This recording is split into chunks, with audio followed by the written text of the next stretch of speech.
Hello guys, welcome my YouTube ചാനലിലേക്ക് ഏവർക്കും സ്വാഗതം. എൻ്റെ ചാനൽ ആദ്യമായിട്ട് കാണുന്നവരാണെങ്കിൽ ഒന്ന് സബ്സ്ക്രൈബ് ചെയ്യണേ. ഇന്നത്തെ വീഡിയോ എനിക്ക് ഏറ്റവും പ്രധാനപ്പെട്ട ഒരു വീഡിയോ ആണ്. ഇന്നത്തെ ദിവസവും എൻ്റെ സ്പെഷ്യൽ ഡേ ആണ്. എൻ്റെ മോൻ്റെ പിറന്നാളാണ്. എൻ്റെ മോന് 2 വയസ്സായി. എൻ്റെ മോൻ്റെ പേര് ദൈവിക് എന്നാട്ടോ. ഞാനും അച്ഛനും മോനും കൂടിയിട്ട് ഞങ്ങൾ തൊട്ടടുത്തുള്ള അമ്പലത്തിൽ പോയിട്ടുണ്ടായിരുന്നു. തെക്കിനടുത്തായിരുന്നു പോയിട്ടുണ്ടായിരുന്നത്. അതിന് കുറച്ച് വഴിപാടുകളൊക്കെ ഉണ്ടായിരുന്നു. അതൊക്കെ തീർത്ത് പിന്നെ കുറച്ച് നേരം അവിടെ ഞങ്ങൾ വെയിറ്റ് ചെയ്യേണ്ടി വന്നു പായസത്തിന്. അവൻ ഭയങ്കര പായസക്കൊതിയനാണ്. അപ്പോൾ ഞങ്ങൾ പായസം പറഞ്ഞിട്ടുണ്ടായിരുന്നു. അപ്പോൾ അത് മേടിക്കാൻ വേണ്ടിയിട്ട്. അപ്പോൾ അതുവരെ അവൻ അവിടെ ഓടിക്കളിക്കുകയൊക്കെ ആട്ടോ. എത്ര പെട്ടെന്ന് ആ ദിവസങ്ങളും മാസങ്ങളും ഒക്കെ പോകുന്നത്. പെട്ടെന്ന് 2 വയസ്സായ പോലെ അവനിപ്പോഴും എൻ്റെ കയ്യിൽ കിട്ടിയതാണ് എനിക്ക് ഓർമ്മ വരുന്നത്. പിന്നെ ഞങ്ങൾ തലേ ദിവസം ഞാൻ, ഗോപിക, പാപ്പൻ്റെ മക്കൾ, കണ്ണൻ, ഗോകുട്ടി എല്ലാവരും, അമ്മയും അച്ഛനും മേമയും എല്ലാവരും കൂടിയിട്ട് ഞങ്ങളാണ് ഡെക്കറേഷൻ ചെയ്തത്. ചെറിയ രീതിയിൽ ഞങ്ങളെ കൊണ്ട് കഴിയുന്ന രീതിയിലൊക്കെ ഡെക്കറേഷൻ ചെയ്തിട്ടുണ്ട്. പിന്നെ കേക്ക് പിന്നെ ഒന്ന് എൻ്റെ വീട്ടിൽ നിന്നും പിന്നെ ഒന്ന് ഏട്ടൻ്റെ വീട്ടിൽ നിന്നും പിന്നെ ഒന്ന് പാപ്പൻ്റെ മോൻ്റെ വക അമ്പാടിക്ക് ഗിഫ്റ്റായിട്ട് കിട്ടിയതാണ് കേട്ടോ. അമ്പാടി എൻ്റെ മോനെ ഞാൻ വിളിക്കുക അമ്പാടി എന്നാണ്. പിന്നെ ഏട്ടൻ്റെ വീട്ടിൽ വിളിക്കുക ദേവൂട്ടാന്ന് കേട്ടോ വിളിക്കുക. പിന്നെ എൻ്റെ വീട്ടിൽ പിന്നെ അമ്പാടി എന്ന് തന്നെ വിളിക്കുക. ചിലർ അമ്പൂന്ന് വിളിക്കും, ചിലർ ദേവൂന്ന് വിളിക്കും കേട്ടോ. പിന്നെ ഇതിൽ എനിക്ക് നന്നായിട്ട് എൻ്റെ ഏട്ടനെ മിസ് ചെയ്യുന്നുണ്ട്. ഏട്ടനിപ്പോൾ പോയിട്ട് 1.5 കൊല്ലമായി. അപ്പോൾ ഏട്ടനെ നന്നായിട്ട് മിസ് ചെയ്യുന്നുണ്ട്. കഴിഞ്ഞ പിറന്നാളിനും ഏട്ടന് കൂടാൻ പറ്റിയില്ല.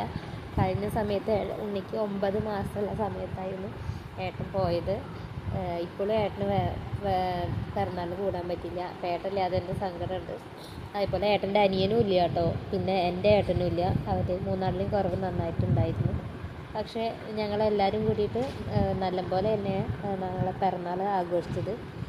അധികം ആരും വിളിച്ചിട്ടൊന്നുമില്ല കേട്ടോ. എൻ്റെ വീട്ടിൽ എൻ്റെ അച്ഛൻ്റെ ഏട്ടൻ്റെ വീട്ടിലും പിന്നെ എൻ്റെ വീട്ടിലും, ഏട്ടൻ്റെ ആണെങ്കിൽ ഏട്ടൻ്റെ അച്ഛൻ്റെ അനിയന്മാരുടെ വീട്ടിലും, അമ്മയുടെ വീട്ടിലും, അമ്മയുടെ ചേച്ചിയുടെ വീട്ടിലും, പിന്നെ നമ്മുടെ ചുറ്റുഭാഗത്തെ ആൾക്കാരുടെ വീട്ടിൽ മാത്രമേ ഏട്ടൻ വിളിച്ചിട്ടുള്ളൂ. ഫസ്റ്റ് ബർത്ത്ഡേ നന്നായിട്ട് ആഘോഷിച്ചു. പിന്നെ സെക്കൻഡ് ബർത്ത്ഡേ അല്ല, അപ്പോൾ നമുക്ക് വേണ്ടപ്പെട്ടവർ മാത്രമേ വിളിച്ചിട്ടുള്ളൂ. പിന്നെ ഫുഡ് പുറത്തുനിന്ന് ഓർഡർ കൊടുക്കുക ചെയ്തത്. അവന് ഇരുന്നിട്ട് ചിരിക്കുന്നുണ്ട് അവൻ്റെ വീഡിയോ കാണുമ്പോൾ. പിന്നെ കേക്ക് കൊതിയനാട്ടോ. കേക്ക് കിട്ടുമ്പോൾ അതാണ് ഇങ്ങനെ വായയിലേക്ക് നന്നായിട്ട് കഴിക്കുന്നത്. കേക്ക് നല്ല ഇഷ്ടമാണ് അവന്. കേക്ക്, അങ്ങനത്തെ ഐറ്റംസ്, കേക്ക്, പുഡിങ് അതൊക്കെ നല്ല ഇഷ്ടമാണ്. ചോറൊന്നും വേണ്ടെങ്കിലും ഇതൊക്കെ നന്നായിട്ട് കഴിക്കും. പിന്നെ നല്ല കുസൃതി കൊടുക്കുക കേട്ടോ. എല്ലാവരും നല്ല ഇഷ്ടമാണ്. എല്ലാവരും അടുത്ത് വേണം. പിന്നെ എല്ലാവരും ഓരോന്ന് ഇങ്ങനെ അവനെ ഇഷ്ടപ്പെടണം അങ്ങനെയൊക്കെ വിചാരിക്കുന്ന കുട്ടിയാണ്. എല്ലാവരും നല്ല ഇഷ്ടമാണ്. അതേപോലെ പാപ്പന്മാർ, തൊട്ടടുത്ത് പാപ്പൻ്റെ വീടുണ്ട്. അവിടുത്തെയും ഒരു ആൾ തന്നെയാണ്. പിന്നെ പാപ്പനെയും അച്ഛനെയും കണ്ടു കഴിഞ്ഞാൽ അവന് ഭയങ്കര ഇഷ്ടമാണ്. പിന്നെ എൻ്റെ വീട്ടിൽ വരുന്ന മക്കളെ അവിടെ കുറേ മക്കളുണ്ട്. അവരുടെയൊക്കെ ഭയങ്കര കാര്യം. അപ്പോൾ അവർക്കൊക്കെ വിളിച്ചിട്ട് കേക്ക് കൊടുത്ത് എല്ലാവർക്കും കേക്ക് കൊടുക്കാൻ വേണ്ടിയിട്ട് അവർ വിളിക്കുന്നൊക്കെ ഉണ്ട് കേട്ടോ. കേക്ക് കട്ട് ചെയ്തിട്ട് എല്ലാവർക്കും കൊടുക്കാനുള്ള തിരക്കിലായിരുന്നു. അപ്പോൾ എല്ലാവരും വിളിക്കുന്നുണ്ട് കേക്ക് അവന് കൊടുക്കാനും ഇതാക്കാനും. പിന്നെ ഇപ്പോൾ എൻ്റെ ഏട്ടൻ്റെ മക്കൾ വന്നിട്ട് ചെറിയ പീസ് അവൻ്റെ വായിൽ വെച്ച് കൊടുക്കുന്നുണ്ട്. അവന് ഇപ്പോഴും കേക്ക് കട്ട് ചെയ്യാനുള്ള ധൃതി കേട്ടോ. എല്ലാവർക്കും കട്ട് ചെയ്തിട്ട് കൊടുക്കാനുള്ളതല്ല, പക്ഷേ കട്ട് ചെയ്തിട്ട് ഇങ്ങനെ കട്ട് ചെയ്യാൻ നല്ല ഇഷ്ടമാണ്. പക്ഷെ ഒന്നും മുറിച്ചിട്ട് മുറിയണമില്ല. ആ ക്രീമൊക്കെ എടുത്ത് നാശമാക്കുകയാണ്. അപ്പോൾ ഞങ്ങൾ പിന്നെ എല്ലാതും ചെറുതായി കട്ട് ചെയ്തിട്ട് വന്ന എല്ലാ ആൾക്കാർക്കും കേക്ക് കൊടുത്തു കേട്ടോ. അവന് കേക്ക് നല്ല ഇഷ്ടമാണ്. കേക്ക്, പുഡിങ് അങ്ങനത്തെയൊക്കെയാണ് അവന് ഏറ്റവും കൂടുതൽ ഇഷ്ടം. ചോറിനോടൊന്നും വലിയ താല്പര്യമില്ല. കേക്ക് വലിയ കഷ്ണങ്ങളായിട്ടാണ് കഴിക്കുന്നത്. പിന്നെ കേക്ക് കഴിച്ചതിന് ശേഷം അവരെല്ലാവരും പോയതിന് ശേഷം അവൻ നന്നായി ഒരു ഉറക്കമുറങ്ങി. രാവിലെ മുതൽ കേക്കും പായസവും ഇതൊക്കെയല്ലേ കുടിക്കുന്നത്. നല്ല മധുരം നല്ല കഴിച്ചിറക്കുന്നു. വല്ലാണ്ട് ഞങ്ങൾ അങ്ങനെ മധുരം കൊടുക്കാറില്ല. അതേപോലെ കേക്കൊന്നും കഴിക്കുന്നത് അത്രയ്ക്ക് നല്ലതല്ലല്ലോ. അതിൽ ഷുഗറിൻ്റെ കണ്ടൻറ്റൊക്കെ കൂടുതലല്ലേ. അപ്പോൾ അധികം മധുരമുള്ളത് കൊടുക്കാറില്ല. പക്ഷെ അത് ഇപ്പോൾ അവന് കിട്ടിയ ചാൻസ് അവൻ നന്നായിട്ട് മുതലാക്കിയിട്ടുണ്ട്. അങ്ങനെ എല്ലാവർക്കും കേക്ക് കട്ട് ചെയ്തു. പിന്നെ അവന് നന്നായിട്ട് കുറേ നല്ല നല്ല ഡ്രസ്സുകൾ കിട്ടിയിട്ടുണ്ട്. കുറേ ഗിഫ്റ്റുകൾ കിട്ടിയിട്ടുണ്ട്.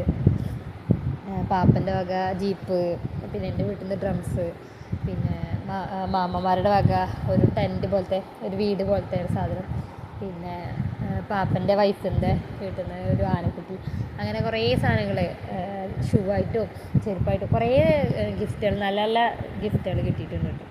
പിന്നെ ഏറ്റവും വലിയ ടാസ്ക് ആയിരുന്നു അവന് ഫുഡ് കൊടുക്കൽ.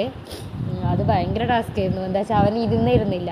പിന്നെ ഞങ്ങളിവിടെ ഒരു അരിമ്പൂവിട്ടിട്ട് തലയിൽ അരിമ്പൂവിടും, എന്നിട്ട് അവന് വേണ്ടിയിട്ട് പ്രാർത്ഥിക്കും കേട്ടോ. അപ്പോൾ അത് ചെയ്യുമ്പോൾ അവൻ ഇരുന്നില്ല. അവനും അതേപോലെ നമ്മുടെ തലയിലിട്ടിട്ട് അരിമ്പൂവിടാനുള്ള ധൃതിയിലായിരുന്നു.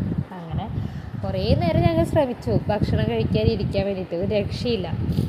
എൻ്റെ വീട്ടിൽ അമ്മയും അച്ഛനും പിന്നെ എഴുത്തിമ്മമാരും ഇവിടുത്തെ അച്ഛനും അമ്മയും എല്ലാവരും അവൻ്റെ തലയിൽ പൂവിട്ടിട്ടുണ്ടായിരുന്നു. അരിമ്പൂവിടുമ്പോഴായിരുന്നു അവനെ തിരിച്ചിടാൻ അവിടെ ഏട്ടൻ്റെ മക്കൾ നിൽക്കുന്നുണ്ടായിരുന്നു. അപ്പോൾ അവരുടെ തലയിൽ പൂവിടാൻ വേണ്ടിയിട്ടുള്ള തിടുക്കത്തിലായിരുന്നു അവൻ. പിന്നെ ചോറൊന്നും അധികം കഴിച്ചിട്ടില്ല കേട്ടോ, ഒരു 2 ഉരുള 3 ഉരുളയായിട്ടേ കഴിച്ചിട്ടുള്ളൂ. ഇലയിലിട്ടിട്ട് ഭക്ഷണം കഴിക്കാൻ നല്ല ഇഷ്ടമാണ്, പക്ഷേ ഇന്നെന്തോ അറിയില്ല അവൻ കഴിച്ചില്ല. ഒറ്റയ്ക്ക് വാരി കഴിക്കുന്നതല്ലേ, തീരെ കഴിച്ചിട്ട് കൂട്ടാക്കിയിട്ടില്ല. അച്ഛനൊക്കെ വാരി കൊടുക്കാൻ ശ്രമിച്ചു, പക്ഷെ അതൊന്നും അവൻ കൂട്ടാക്കിയിട്ടില്ല. അവന് ഇഷ്ടപ്പെടാനിട്ടല്ല, അവനെ അരിമ്പൂവും ഇടാൻ വേണ്ടിയിട്ടുള്ള ധൃതിയിലായിരുന്നു. പിന്നെ ഞങ്ങൾ കുറച്ച് കാർഡ് വെച്ചിട്ട് ഹാപ്പി വിഷു എന്ന് ഉണ്ടാക്കിയിട്ടുണ്ടായിരുന്നു. അവൻ്റെ പേര് അവൻ്റെ ഫോട്ടോ പ്രിൻ്റ് ചെയ്തിട്ടാട്ടോ ചെയ്തിട്ടുള്ളത് ഹാപ്പി വിഷു എന്ന്. അപ്പോൾ അത് ചെറിയൊരു പൈസ വെച്ചിട്ട് നമ്മൾ അവർക്ക് എല്ലാവർക്കും വിഷ് കൈനീട്ടം പോലെ അവനെ കൊണ്ട് കൊടുപ്പിച്ചു. ഇതൊക്കെ ഒരു ചെറിയ സന്തോഷങ്ങളാണ്. അപ്പോൾ അതേപോലെ ഉണ്ടാക്കിയിട്ട് എല്ലാവർക്കും കൊടുത്തു കേട്ടോ. നമ്മൾ ചെറിയ രീതിയിൽ കഴിക്കണം എന്നൊക്കെ വിചാരിച്ചിരുന്നു. ചെറിയ രീതിയായാലും നമ്മൾ വലിയ ഫാമിലി ആയതുകൊണ്ട് ഇതൊക്കെ ഇത്രയൊക്കെ മാക്സിമം ചുരുക്കാൻ പറ്റുള്ളൂ. അപ്പോൾ നല്ല ദിവസമായിരുന്നു, കുറേ കാലമായി എല്ലാവരും കൂടിയിട്ടൊന്ന് ഒത്തുകൂടിയിട്ട്. അപ്പോൾ അങ്ങനെ എല്ലാവരും കാണാനൊക്കെ പറ്റി.